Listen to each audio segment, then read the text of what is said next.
Please be seated. Please be seated.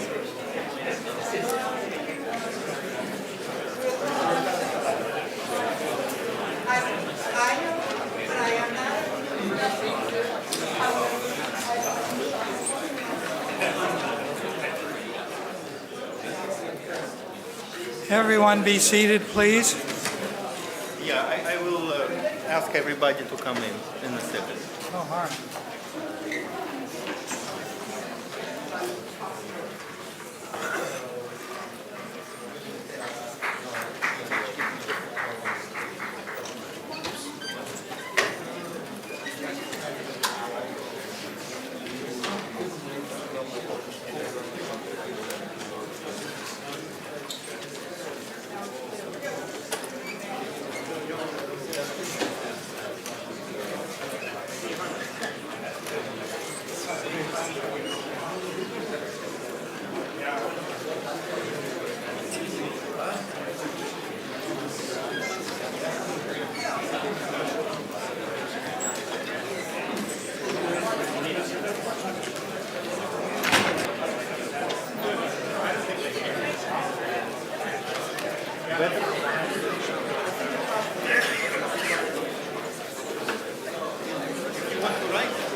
Please be seated.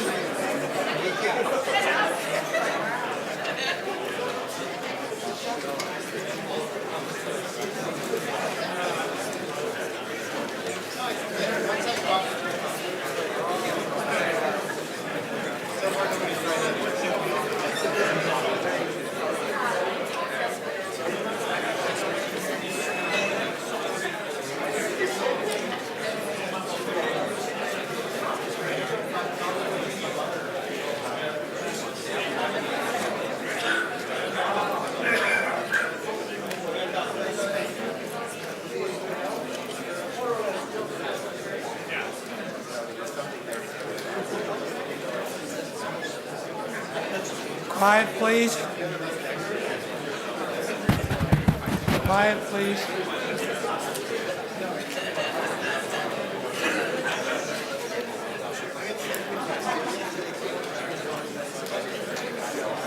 Quiet. Can we begin? Quiet.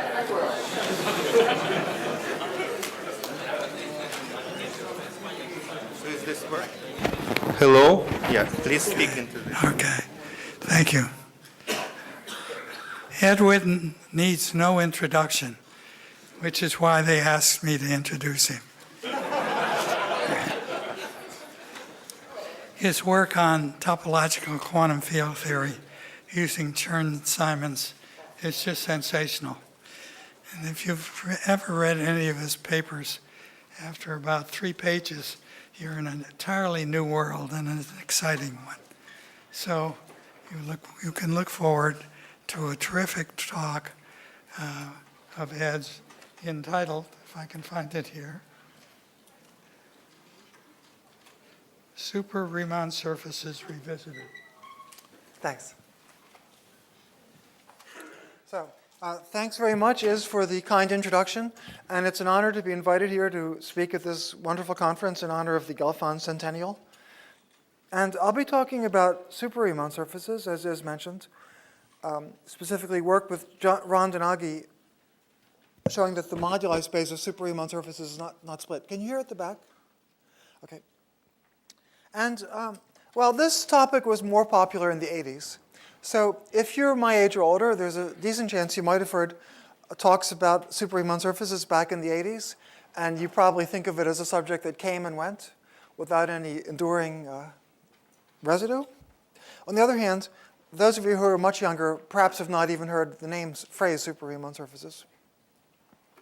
I might say at the outset, I discussed many topics in mathematical physics with Gelfand, first in 1983, actually, when I was at a seminar once speaking about supersymmetry and Morse theory. But I never discussed super Riemann surfaces with him, so I don't know to what extent he was interested in them. So, since the topic may not be that familiar, I thought I'd begin with a few words explaining why, as a physicist, we might be interested about super Riemann surfaces, and then we'll get into some math. But I don't want to assume that you're all familiar with quantum fields and perturbation theory for quantum fields. However, I'll assume that you're familiar with partial differential equations of mathematical physics, such as the Einstein equations or the Yang-Mills equations. So these are nonlinear classical wave equations, but when you interpret them quantum mechanically, they're interpreted in terms of quantum mechanical particles, a very large number of such particles, with the number of particles in a classical wave being of order 1 over Planck's constant, where Planck's constant is very small near the classical limit.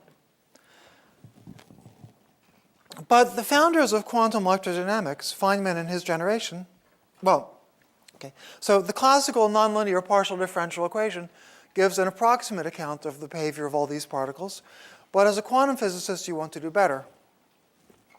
And the subject where you do better is called perturbative quantum field theory, where you calculate quantum corrections to the classical partial differential equation. So the founders of quantum electrodynamics, that means Feynman and his contemporaries around 1950, learned that to compute quantum corrections, you don't need to study all the particles at once. You can consider a few particles at a time in what Feynman called an elementary process. So elementary processes are studied via Feynman diagrams. For our purposes, a Feynman diagram is just a graph that's endowed with a Riemannian metric and used in a quantum calculation. So I've drawn a graph here. Actually, I drew a graph with no external lines for simplicity, but generically one would consider some lines that go off to infinity. But there's a Riemannian metric on the graph, and in one dimension, the only invariant of a Riemannian metric is the length, since there's no room for curvature. So I've labeled some of the edges of the graph by a positive real number, t1, t2, or t3, which is its length. I didn't label all 9 of them in this graph because I got tired, but anyway, we imagine that there's a positive real number for each edge. So we'll call them the moduli of the graph. They're the moduli of the Riemannian metric on the graph up to diffeomorphism. Now, to do a quantum calculation associated to a graph, we integrate over a lot of data. The moduli of the graph, a map from the graph to space-time, and various other details. But to simplify, for today we're just going to forget everything else and say that we do a quantum calculation by integrating over the moduli of a graph. And we won't explain exactly what's being integrated. And then after integrating over the moduli of a graph, you sum over all possible graphs.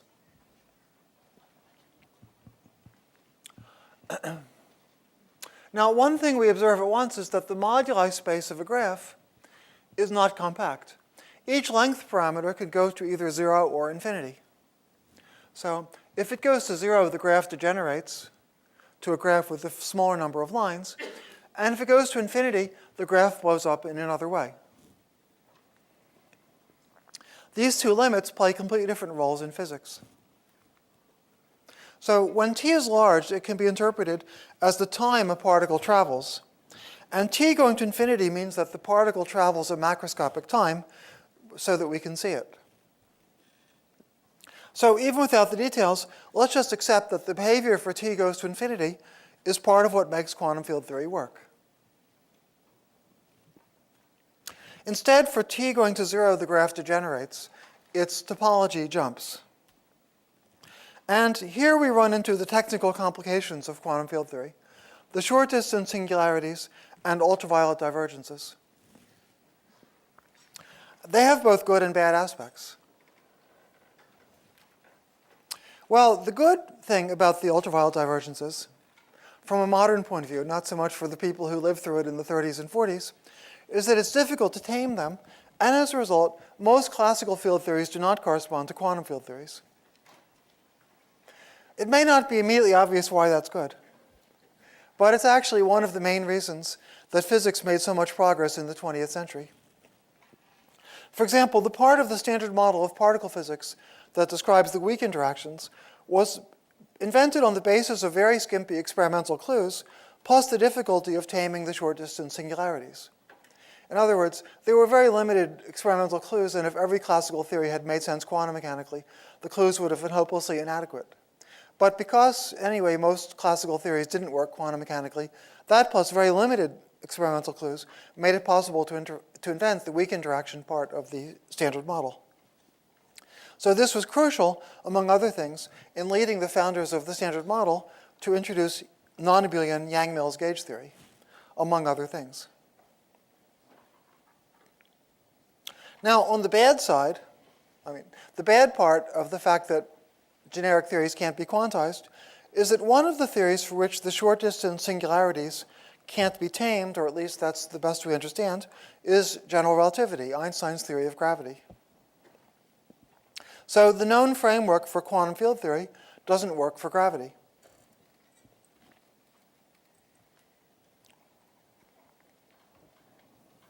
Now, the fact that the ultraviolet divergences are hard to tame is one aspect of a more general fact, which again is one of the main reasons that so much progress was made in the last century. The framework of quantum field theory is extremely tight. It fits together consistently, but in such a tight way that it's virtually impossible to change anything. In my opinion, there's only been one significant idea about changing the framework of quantum field theory, and that's string theory. So in string theory, the Feynman graph is replaced by a Riemann surface. So the next picture aims to give an idea of this. So I've drawn a particular Feynman graph. This graph happens to have 3 lines and 2 loops. And I've drawn a corresponding Riemann surface where I've thickened each line in the Feynman graph into a tube. And where there was a vertex for the graph, I've joined the tubes smoothly. So this graph with 2 loops has turned into a Riemann surface of genus 2. And 19th century mathematicians discovered that a Riemann surface of genus 2 has 3 complex moduli. In other words, up to isomorphism, it's classified by 3 complex parameters, which I've called tau1, tau2, and tau3. And if a Riemann surface does look like this, in other words, 3 long tubes glued nicely together, then the imaginary parts of the taus match the t's. And the taus also have real parts, which in hyperbolic geometry would be twist angles, which we don't need so much for the moment. So in the large T region, which is where the physical interpretation of quantum field theory comes, we can approximate a Feynman graph by a corresponding Riemann surface. So you could capture this idea by saying that the Feynman graphs of quantum field theory are what are sometimes nowadays called the tropical limit of the Riemann surfaces of string theory.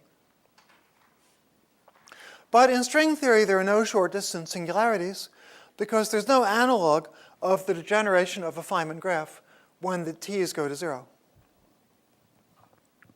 The most precise statement of this is the existence of the Deligne-Mumford compactification of the moduli space of Riemann surfaces.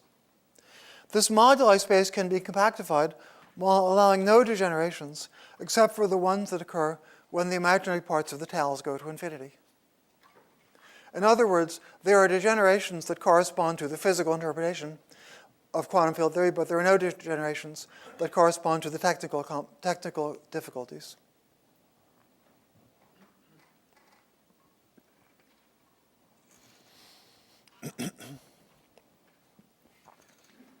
Now, because Riemann surfaces match Feynman graphs in the tropical limit, string theory has a physical interpretation similar to that of quantum field theory, but without the short-distance singularities.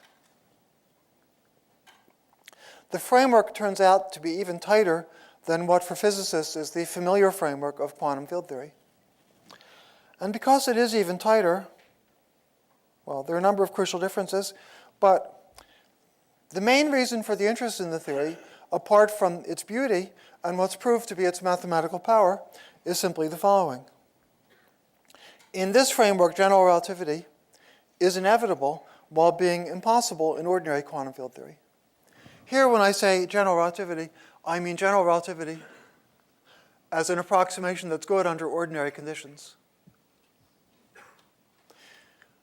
It's unavoidable in string theory, while it seems to be impossible to get that in field theory.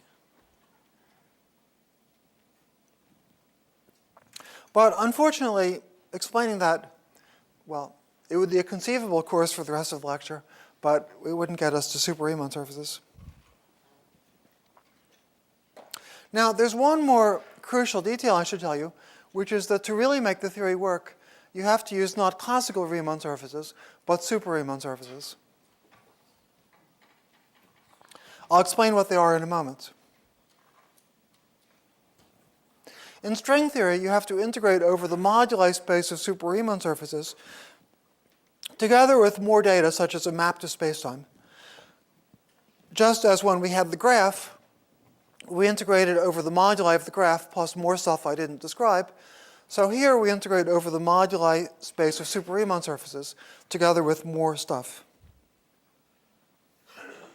Physicists usually approach super Riemann surfaces in terms of supergravity, but again, that would take us too far afield. Instead, I'm going to describe them, as was done by their inventors in the 1980s, in terms of Z2 graded or superalgebraic geometry. So for this, we replace commutative algebra by Z2 graded commutative algebra. So a Z2 graded ring has even generators x1 to xm and odd generators theta 1 up to theta n. Odd means that they're odd under the Z2 grading, non-zero under the Z2 grading. Even means they're even under the grading. But instead of commuting, the thetas anti-commute with each other. So the Z2 graded supercommutative ring generated by these variables with the Z2 graded version of commutativity is called the ring of functions on Cn/M. So Cn/M is affine space with n even, or to physicists, bosonic generators, and m odd, or fermionic generators.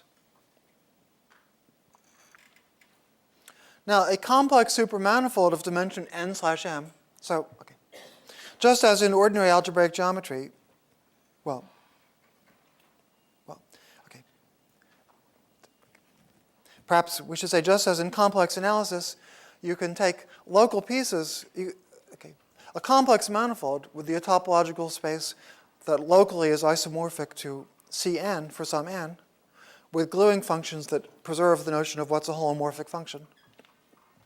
So here we make a similar definition.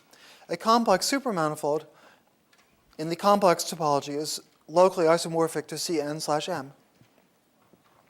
And we can construct examples. Okay, as in algebraic geometry, we could also introduce affine spaces. Well, okay, let's stick actually with what I've said about the complex analytic definition. We can construct examples using any method that we might use to construct examples of ordinary complex manifolds. For example, an ordinary complex manifold can be defined by an equation that's, for example, a homogeneous equation in homogeneous coordinates of Cpn. So the homogeneous coordinates of Cpn are all even variables. We could similarly introduce a Z2 graded version of complex projective space with odd as well as even homogeneous coordinates. So Cpn plus 1/2 is what you might guess. It's described in terms of n plus 2 even and 2 odd homogeneous coordinates. And then we could define a complex supermanifold of even dimension n and odd dimension 2 by an equation in the homogeneous coordinates of this super projective space. So what would this equation be? Well, it has a part that only depends on the bosonic variables. Since the equation itself is going to be even, we can make an even function of the odd variables thetas. We only have 2 odd variables here, so theta 1 times theta 2 is the only even function of the odd variables. And then to get the degree right, we have to multiply by a degree n minus 2 polynomial in the remaining even variables. Now, so suppose we have an equation like this. Well, there's a corresponding ordinary object where we simply set the odd variable, infinitesimal variables to 0 everywhere. So the fancy way to say this is that if M is a supermanifold defined over a field, as opposed to one defined over a ring with odd elements, it always has a natural reduced space that's an ordinary algebraic variety. The structure sheaf of the reduced space is the structure sheaf of M divided by the sheaf of nilpotent elements, the ideal of nilpotent elements. So the ring homomorphism from functions on M to functions modulo nilpotent functions corresponds to an embedding of the reduced space in M.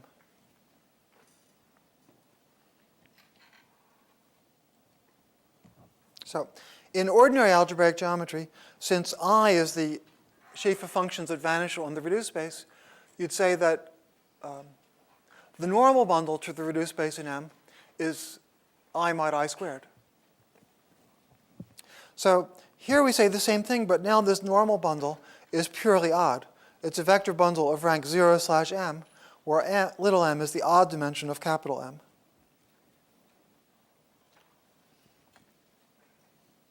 So if you're given an ordinary algebraic variety M and a vector bundle on it, which, however, we now consider to be odd, you can start with an ordinary vector bundle, but think of its sections as being odd functions now. You can construct a supermanifold that's said to be split. Roughly, it's the total space of a vector bundle over the reduced space with fiber V. The precise definition is that the sheaf of functions on this split manifold is the sheaf of functions of the exterior algebra over the reduced space.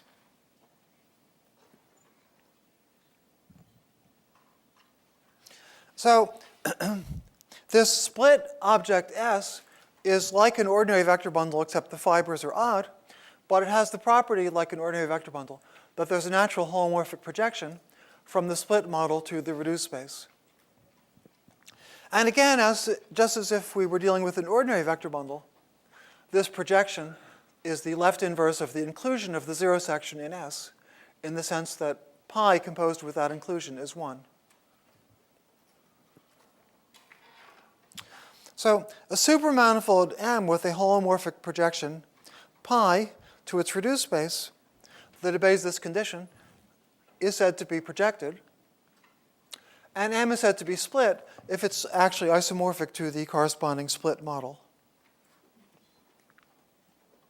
To get an idea what this means, let's go back to our example of a hypersurface in projective space defined by this equation. Well, the reduced space is gotten by dividing out by nilpotent functions, which means that you throw away the second term. So the reduced space is the hypersurface Pn equals 0 in an ordinary projective space.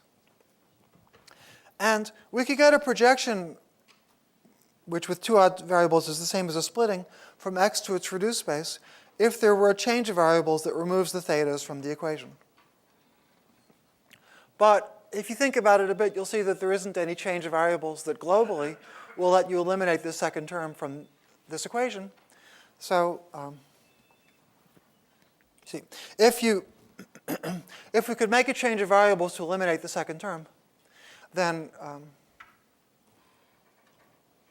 the allowed values of the x's would be independent of the thetas, and we'd have we'd define our projection as just the forgetful map that forgets the thetas. But we can't actually make a change of variables that reduces the equation to a purely even one without any odd variables. But although we can do it globally, there's no problem locally.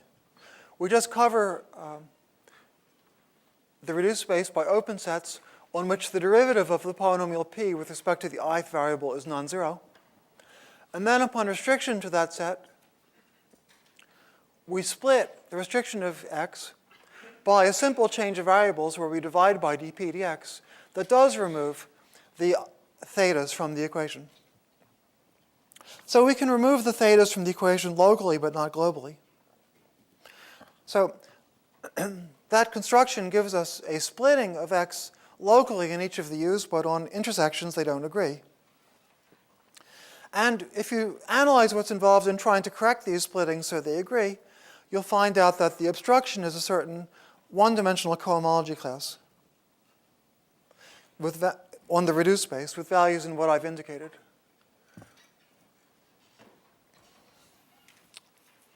Except that I think that what is M here is called X everywhere else in that sentence.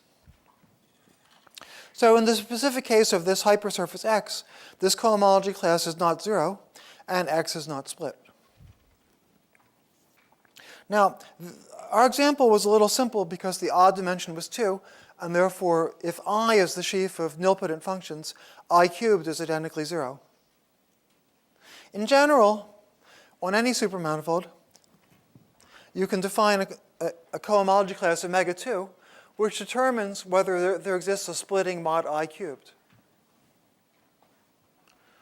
And as such, omega 2 is the first in a series of obstructions to splittings or projections. So if you can split, again, M reduced is meant to be X reduced. If you can split X mod I cubed, you would then ask if you can split it mod I to the fourth, and you run into further obstructions. But for today's lecture, we only care about the first obstruction, omega 2, which is the obstruction to a splitting mod I cubed.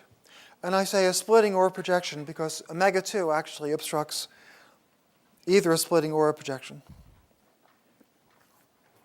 So the vanishing of omega 2 is a necessary criterion for splitting or projection, and it's the only criterion that Donagi and I used in studying the moduli space of super Riemann surfaces. So all you really need to know later on is that if you do a necessary condition for X to be split or projected is that it's projected mod I cubed, and that's controlled by this one-dimensional cohomology class. Since we'll be rather schematic, you don't really later on need to know exactly the details of how to define omega 2. But we do have to talk a little bit about what are super Riemann surfaces. So, well, a super Riemann surface is a special case of a complex supermanifold. That's one reason we started by talking about complex supermanifolds. So a super Riemann surface is a complex supermanifold of dimension 1/1, one even and one odd dimension. But a generic 1/1 dimensional complex supermanifold is not a super Riemann surface. A super Riemann surface obeys a very subtle additional condition. In general, a complex supermanifold of dimension 1/1, well, any complex supermanifold has a tangent bundle, but if S is of dimension 1/1, then its tangent bundle is of rank 1/1. In other words, the tangent space at a point is a Z2 graded vector space with one even and one odd dimension. S is said to be a super Riemann surface if the tangent bundle, TS, has an odd subbundle D. In other words, D is of rank 0/1. That's everywhere non-integrable. So a subbundle of the tangent bundle in ordinary geometry is called a distribution. And integrability means that the Lie bracket of the subbundle with itself is contained in that subbundle. So here what we require is the opposite of integrability. So we require that D is everywhere unintegrable. Well, the analog of the Lie bracket, since D is odd, is not a commutator but an anti-commutator. And the anti-commutator is possible for a single object. So a one-dimensional subbundle of the tangent bundle in ordinary geometry is trivially integrable. But a 0/1 dimensional subbundle in odd geometry is not necessarily integrable because the anti-commutator of an odd section with itself is not necessarily 0. Now, so if D bracket D is not a multiple of D, well, D bracket D is even since D was odd. And since the tangent bundle was of dimension 1/1, if D bracket D is linearly independent of D, then D and D bracket D together would give a basis of the tangent bundle. So, okay. Non-integrability means that the tangent bundle has a subbundle, and the quotient is generated by D squared. Non-integrability means that D squared is everywhere linearly independent of D, so it everywhere generates the tangent bundle mod D. So D is called an odd distribution. It defines what's called a superconformal structure on S. And exactness of the sequence means that D is everywhere unintegrable. So this definition was given almost 30 years ago. The most detailed published paper, at least from the 80s, is by Rosley, Schwartz, and Voronov. An equivalent notion was defined by Friedan. And there's a lot of work from the 80s, much of which wasn't published, by Deline, Manin, and others. So I should give a typical example of an everywhere non-integrable odd distribution. So in local coordinates x and theta, so x is even and theta is odd, let D be the subbundle of the tangent bundle generated by this section, the derivative with respect to theta plus theta times the derivative with respect to x. So we see that D squared is the derivative with respect to x. So not only is D squared everywhere non-zero, but it's everywhere linearly independent of D. So D and D squared give a basis of the tangent bundle, and that means that the distribution curly D, generated by capital D, is everywhere non-integrable. It's not hard to prove that complete non-integrability means that locally any D takes this form. In other words, on a super Riemann surface, you can always find local coordinates x and theta, such that the distribution has a generator of this form. Those coordinates are not unique. They're unique up to the action of what's called, well, infinitesimally, they're unique up to the action of the super Virasoro algebra.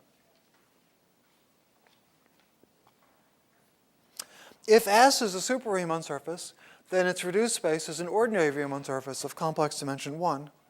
And complete non-integrability can be used to show that the normal bundle to the reduced space is a spin bundle. That's a square root k to the half of the canonical bundle k of the reduced space. So a super Riemann surface has a spin structure which may be even or odd. So if you haven't seen this definition before, it takes some time to become comfortable with it, and I don't have much of a shortcut to offer today. I'll just tell you, I'll tell you a couple facts in a moment, but first I'll make the following remark. One is that this concept is needed in string theory, and secondly, that super Riemann surfaces lead to a much closer analog of the classical theory of Riemann surfaces than you'd get if you considered arbitrary complex supermanifolds of dimension 1/1.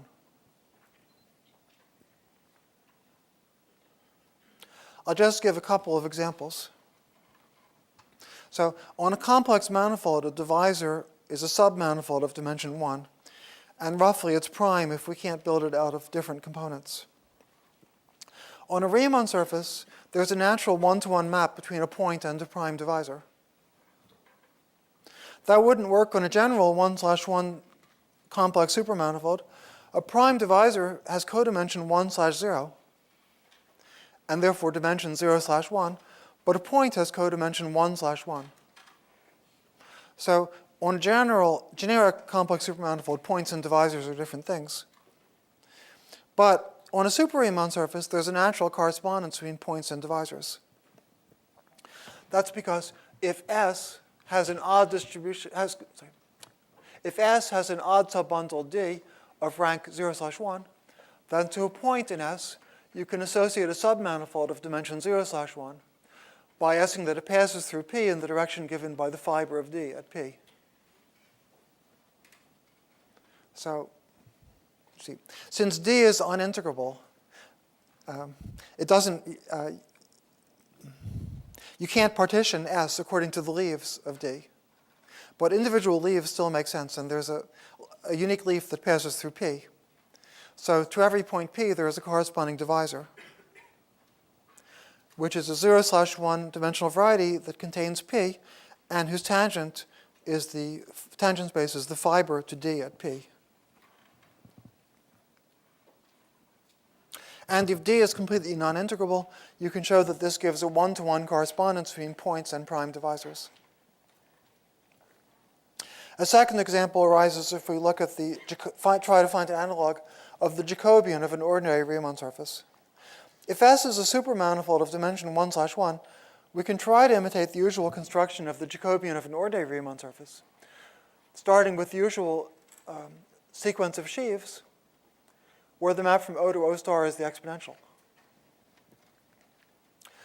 So if it's true that the only global functions are complex constants, then you can imitate the usual definition and associate to a 1/1 dimensional supermanifold a complex torus of dimension G. But generically, this complex torus is not an abelian variety. However, if S is a super Riemann surface, then J actually is a principally polarized abelian variety, just as in the classical theory. So in particular, it can be described by a symmetric period matrix of positive imaginary part. But the fun comes in, which is that the Schottky relation, so in classical geometry, a generic principally polarized abelian variety isn't a Jacobian because a necessary condition is that the period matrix should obey what's called the Schottky relations. So a super Riemann surface has a super period matrix, but it doesn't generically obey the Schottky relations. Well, it has a super period matrix under the condition that the only global function, under this condition, that the global functions were just the ground field C. So that condition, however, is non-trivial. It implies that the spin structure is even and that the reduced space is not along what classically is called the theta null divisor.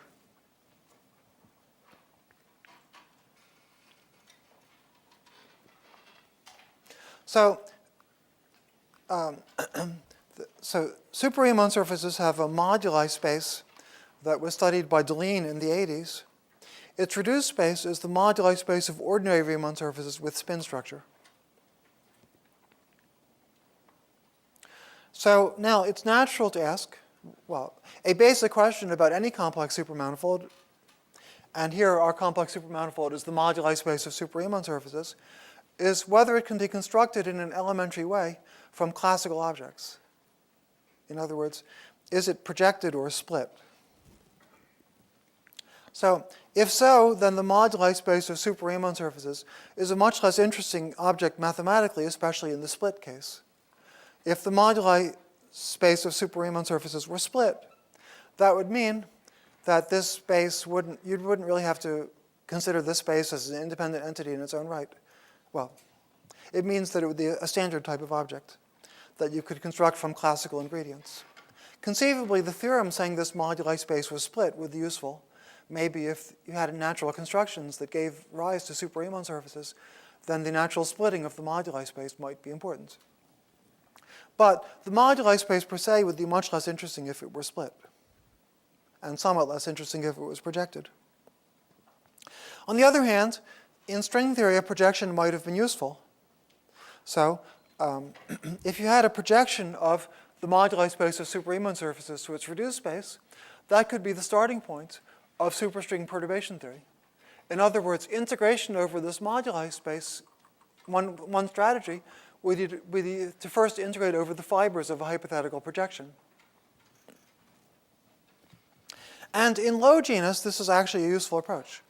So practical calculations for small genus, most notably by Doker and Fung in genus 2, are actually done by finding in low genus a projection from supermoduli space to its reduced space and integrating first over the fibers of the projection. So if supermoduli were split in general, then a possible approach to superstring perturbation theory in general would be to use that strategy. So this last consideration, which is that a splitting, if it exists, might be a framework in general for superstring perturbation theory, was the motivation for my work with Donagi. And it seemed reasonable to expect that the answer was negative, that superstring perturbation theory cannot be based in general on a projection, but it seemed clarifying to prove this.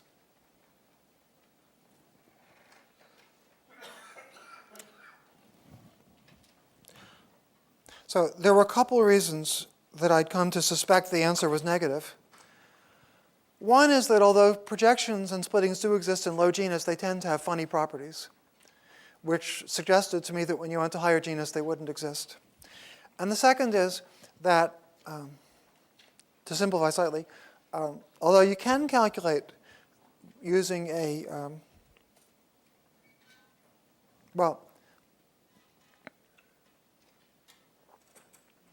although you can calculate in low genus using a projection, this makes some crucial properties, such as space-time supersymmetry, hard to understand. And it seemed to me to be harmonious to believe that you shouldn't really base superstring perturbation theory on that, and that part of that would be that a projection didn't really exist in general anyway. And when you work with super Riemann surfaces, it's very difficult usually to find any simplifying property at all that isn't strictly needed for the theory to hang together consistently and to make sense in string perturbation theory. And since a projection was actually not needed, I actually came to suspect it didn't exist.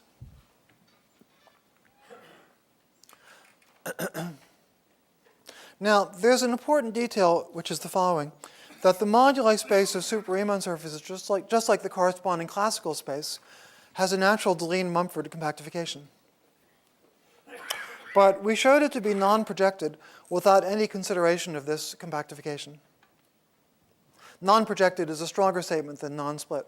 So we showed it to be non-split, but in particular, non-projected and therefore in particular non-split, without considering the compactification. For the compactification to be projected would only be a stronger condition. But we wanted to address the question of whether there was a projection if you ignore the compactification, because even a projection that behaves badly over the divisor at infinity could conceivably be used in superstring perturbation theory, so we wanted to know whether such a thing existed. Now, the reason I spent a few moments telling you why I suspected that the answer was negative is the following. What you have to do here depends completely on what you think the answer is. If you think that the moduli space of super Riemann surfaces is projected, then to prove this, you probably need a clever construction of a projection. And there was an obvious obstruction to trying to prove that, which is the lack of clever such ideas. But if you think that the moduli space of super Riemann surfaces is non-projected, then to prove this, you just need to do a detailed calculation showing that some obstruction is non-zero. And the most obvious obstruction is the lowest one, the obstruction to a projection mod I cubed. And since this obstruction is a one-dimensional cohomology class, if it's not zero, its restriction to some curve in the reduced space is going to be non-zero. So one is led to suspect that you could prove that the supermoduli space is not projected by setting the restriction of omega 2 to a compact curve in the reduced space. Well, how do we make such a compact curve, which would be a one-parameter family of super Riemann surfaces with a compact parameter space? In the case of ordinary Riemann surfaces, suppose you want to make a family of ordinary Riemann surfaces with a compact parameter space. And these Riemann surfaces aren't allowed to degenerate because we're trying to work in the interior, in the ordinary moduli space, not in its Deligne-Mumford compactification. So we want a one-parameter family of smooth Riemann surfaces with a compact parameter space. There are a variety of standard constructions. One standard method is to start with a fixed Riemann surface C and construct a family of covers of C. Actually, I was lucky to attend a lecture by Krishaver several summers ago because it was handy to know about these constructions. So a case that works well for us is to pick a single point in C and to construct, for example, a triple cover of C ramified only at P. So there wouldn't be a double cover with only one point of ramification. But there's no problem in making a triple cover with one point in ramification. That's because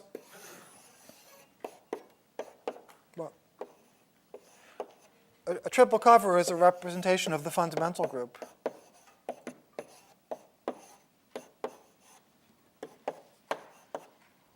And ramification means that M, for example, is a cyclic permutation of three objects.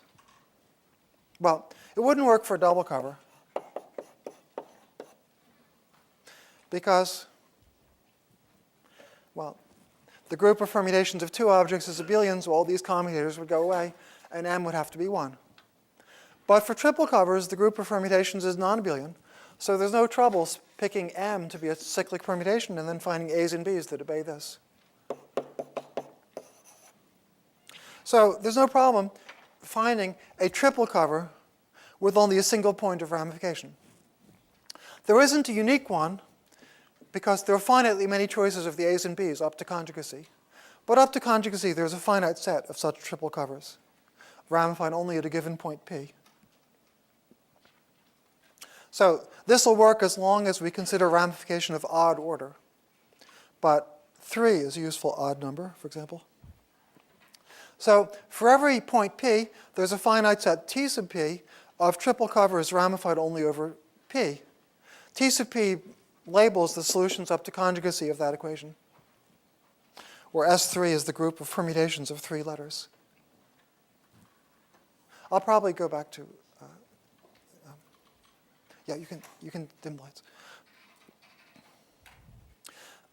Now, there's another lucky fact about odd numbers, which is that in the case that the ramification is all of odd order, a spin structure on C determines a spin structure on the cover C tilde. That relies on the following fact about ramification of odd order. If y to the k is x, then dx is this, where if k is odd, then y to the k minus 1 has a natural square root, because k minus 1 is even.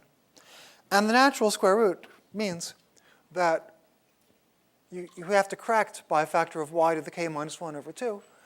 But a spin bundle on C doesn't quite pull back to a spin bundle on C tilde, but it can be corrected by power of the ramification divisor to make a spin bundle on C tilde.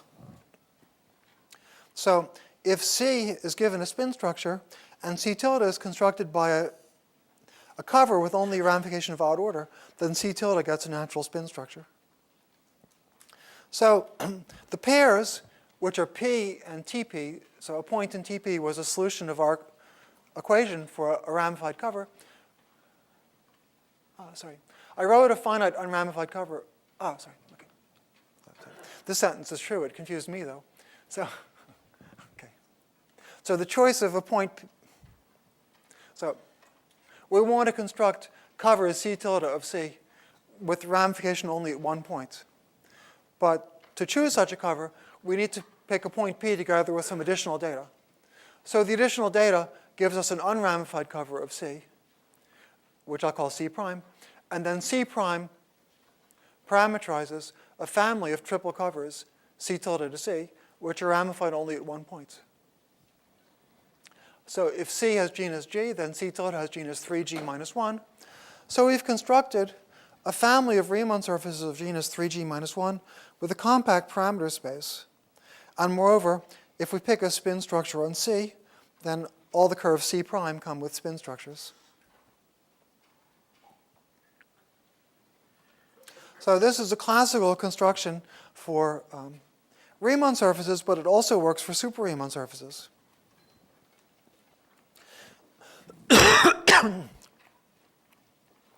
If W is a super Riemann surface and P is a point, then P determines a divisor because of the map from points to divisors that we talked about before.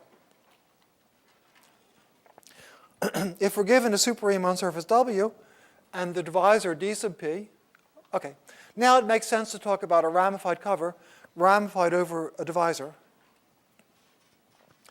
But for super Riemann surfaces, it only works well for odd order ramification. And the reason is that basically, a super Riemann surface in particular has a spin structure. And as we essentially discussed a moment ago, spin structures only work well for odd order ramification.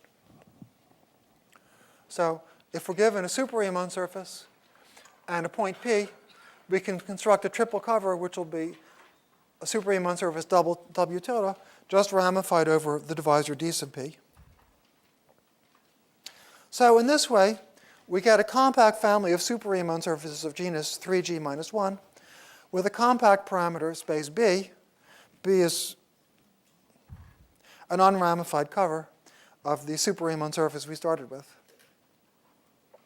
So a quick statement of what Donagi and I did is just that we computed the pullback of omega 2 to B, and by showing this pullback to be non-zero, we showed that the moduli space of super Riemann surfaces is not projected. Well, the way I've stated it, we would prove it for genus 3G minus 1, but by using a different ramification pattern, we showed that the result holds for all genus at least 5. So the steps in the argument were all fairly elementary, but maybe we don't want to explain them in too much detail. So I'll just say a couple of things. First of all, to get anywhere, you need to have something which has a non-zero omega 2. So,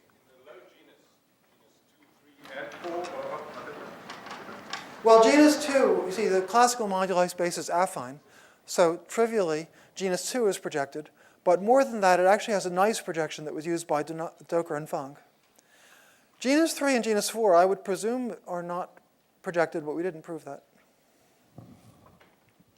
So in genus 3, there's a construction of a compact family of curves, but it's a little bit abstract and hard to use. So we didn't try to do any calculations. So we needed to know something was not projected. In other words, something had to have a non-zero omega 2. And then we proved that something else that we were interested in had a non-zero omega 2. So the basic object that was not projected in our calculation was the following. Let X be a family of super Riemann surfaces that depend non-trivially on a single odd parameter eta. So C01 is spec of the ring C of eta, the ring generated over the complex numbers by an odd parameter eta. And then we consider a non-constant family of super Riemann surfaces over C01. So the fibers of this map, X to C01, are super Riemann surfaces and have dimension 1, 1, so the total space has dimension 1, 2. And 1/2 is big enough so that omega 2 might be non-zero, and in fact it is. So I won't show you the proof because I think it would be unilluminating if you're not familiar enough with super Riemann surfaces. But it's a very short proof using complete non-integrability. So the cohomology class that represents the fact that our family is non-constant. So the fact that our family is non-constant means that a certain class is 0. An odd element of H1 of the tangent bundle of the fiber is non-zero. And the class, which being non-zero makes this family non-constant, can be reinterpreted as omega 2 of X, showing that omega 2 of X is not 0. So this is an easy way to construct a non-split supermanifold, any 0/1 parameter family of super Riemann surfaces.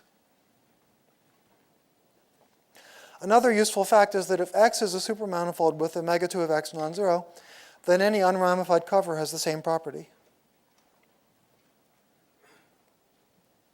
This would be trivial if X prime were a Galois cover, because then, given, well, maybe, okay, perhaps I'll leave it at that.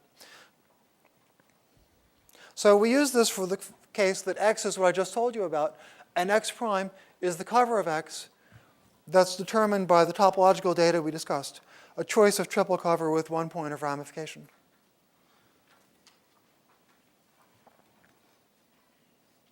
And eventually we have a supermanifold X prime with omega 2 of X prime non-zero and an embedding of X prime into the moduli space of super Riemann surfaces for some higher genus. Now that doesn't immediately imply what we want, because in general, if a supermanifold contains a submanifold with omega 2 of X prime non-zero, it doesn't follow that the big supermanifold Y is non-projected. We actually had a counterexample earlier in the lecture with Y being projective space and X prime being a generic hypersurface. But there is an easy condition that makes this work. If Y contains an X prime with omega 2 of X prime non-zero, and moreover the normal sequence for the embedding of X prime and Y splits, then it's true that Y has to be non-projected. So for our X prime that's constructed by considering triple covers of a genus G super Riemann surface, the normal sequence for its embedding in M3G-1 does split, which we learned by comparing the triple cover of a Riemann surface to its Galois closure. And that's how we learned that omega 2 of the moduli space was non-zero, and therefore that the moduli space is not projected, or in particular not split. So what do we learn from this? Well, I've already told you, but just to recapitulate. For physics, the inexistence of such a projection confirms that we shouldn't expect to base superstring perturbation theory in general on a projection to the reduced space. For mathematics, I think it makes the moduli space of super Riemann surfaces more interesting. It can't be constructed in an elementary way from more classical objects. Thank you.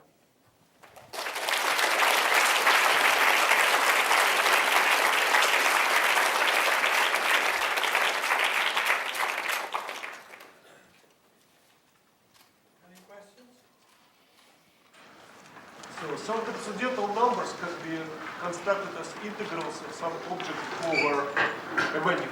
Yes? If you add numbers which can be constructed as integrals over supermanifolds, do you expect to get a larger class? Okay, the question was this, in algebraic geometry, let's say on a compact algebraic variety, periods of a holomorphic differential. You can integrate not only one forms, but Yes, also... I didn't mean to. You get the same numbers. I think you get the same numbers. I would be curious what Maxim's proof was, but the answer I was going to give is the following. If you take a section of the Berezinian, first of all, okay, I don't believe you get more numbers because you can reduce from, I'm curious about Maxim's proof actually, but you can reduce from supergeometry to ordinary geometry at the cost of introducing poles. So what is a holomorphic volume form on the supermanifold would have periods, which would be the periods of some differential of the second kind with poles that don't have residues on the reduced space. That's my answer. I'm not sure what Maxim's answer is. Okay. Ed, I didn't understand the reference to Friedan. Friedan, at the 1985 proceedings, well, okay, regrettably, Friedan and other physicists didn't pursue it as much as it might have been. But if you look at the proceedings of the conference held in 1985 in Santa Barbara, Friedan gives a definition of super Riemann surfaces, which sounds different from the algebra geometric definition I gave, but actually is equivalent. He described the local structure he wanted, and basically he said a super Riemann surface is a 1-1 supermanifold that is given by gluing together the local pieces he described by superconformal mappings. And there's a lot of interesting, well, there are a number of interesting later papers in the physics literature, which I did not try to explain today. What's the relation between the tangent bundle and the normal bundle for the moduli space? So your class kind of interplays them. Is there a clear relation? Like the normal bundle equal to the tangent bundle? For the moduli space of super Riemann surfaces, you're asking what's the normal bundle to the reduced space? Well, the normal bundle to the reduced space is something you can describe classically. Its H1, its fiber is H1 of the ordinary Riemann surface with values in t to the 1/2. Where? Is there a subclass of the n-n supermanifold that's interesting in the same way that the super Riemann surfaces are interesting within the class of all 1-1 supermanifolds? So the question was if I can recommend interesting conditions on supergeometry in higher dimensions. I'm afraid my passion about super Riemann surfaces is too great for me to be able to answer that question. You see, the only other answer I could have possibly thought of is to tell you about supergravity in higher dimensions, which might suggest some interesting constructions. But depending on your mathematical interests, I don't know how interesting you'd find them. So I'm sure there are different answers, but I can't do better right now, I'm afraid.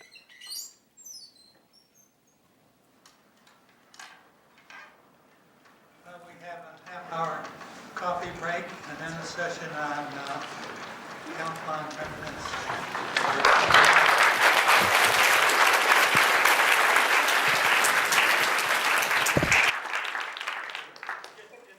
We can announce that this is the break is the last chance for you to get tickets to the banquet. Everybody, there is enough tickets, so just come and get your ticket if you haven't yet. And we start at 3:30. There will be a recollection session. We have to start on time.